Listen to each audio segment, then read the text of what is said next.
Next day no diet டே அப்படின்னு சொல்லிட்டு ஒரு டேங்க. இந்த நாளை பொறுத்த வரைக்கும் இந்த ஒரு நாள் மட்டும் உங்கள் மனசுக்குலாம் பிடிச்சதெல்லாம் வாங்கி சாப்பிட்டு சந்தோஷமா இருங்கப்பா அப்படின்னு சொல்லக்கூடிய ஒரு நாள் தான். ஆனால் அதுக்கு பின்னாடி பார்த்தீங்கன்னா ஒரு எமோஷனலான ஒரு கனெக்டிவிட்டி இருக்குங்க. மேரி எவன்ஸ் எங்க அப்படின்ற ஒரு பர்சன், இவங்க வந்து பார்த்தீங்கன்னா ஆண்ட்ரெக்சியா நியூரோஸ் அப்படின்னு சொல்லிட்டு ஒரு வியாதியால் பாதிக்கப்பட்டிருந்தாங்க. இது வந்துச்சுன்னா அவங்களுக்கு சாப்பாடு அப்படின்றது பிடிக்காம போயிடும். அப்போ உடம்புல வந்து இம்யூனிட்டி பவர்ன்றது கம்மியாயிடும். ஸோ அது கடைசியாக பார்த்தீங்கன்னா இறப்பை நோக்கி கொண்டு போய் விட்டோம். ஸோ இந்த அளவுக்கு ஒரு பிரச்சனை இருக்கக்கூடிய வியாதியில் இருந்தாங்க. ஸோ அவங்களுக்கு என்ன சொல்கிறாங்க அப்படின்னா, நீங்கள் எல்லாம் சாப்பிடாது அப்படின்ற ஒரு விஷயத்துக்கு டயட்ன்ற ஒரு காரணத்தினால கண்ட்ரோல் பண்ணுறீங்க, ஆனால் எங்களால் அதை சாப்பிடக்கூட முடியலையே அப்படின்ற ஒரு ஃபீல் இருக்குல்ல.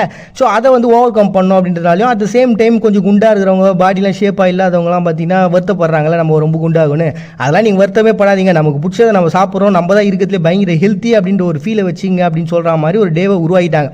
ஆரம்பத்தில் பார்த்தீங்கன்னா இது ஒரு பெரிய லெவல் டெவலப்மெண்ட்டில் இல்லை. அதுக்கப்புறம் பார்த்தீங்கன்னா உலகத்தில் இருக்கக்கூடிய மகளிர் குழுக்கள்லாம் ஒன்றா சேர்ந்து அவங்களுக்கு ஹெல்ப் பண்ண ஆரம்பிச்சு இந்தியா, ஆஸ்திரேலியா, நியூசிலாந்து அப்படின்னு சொல்லிட்டு இந்த நாள் வந்து டெவலப் பண்ண ஆரம்பிச்சிட்டாங்கப்பா. இப்போ டயட் பிரேக்கர்ஸ் அப்படின்னு உங்களுக்கு இன்னொரு பேரே வச்சுக்கிறாங்க. ஸோ அப்படி நீங்கள் ஒரு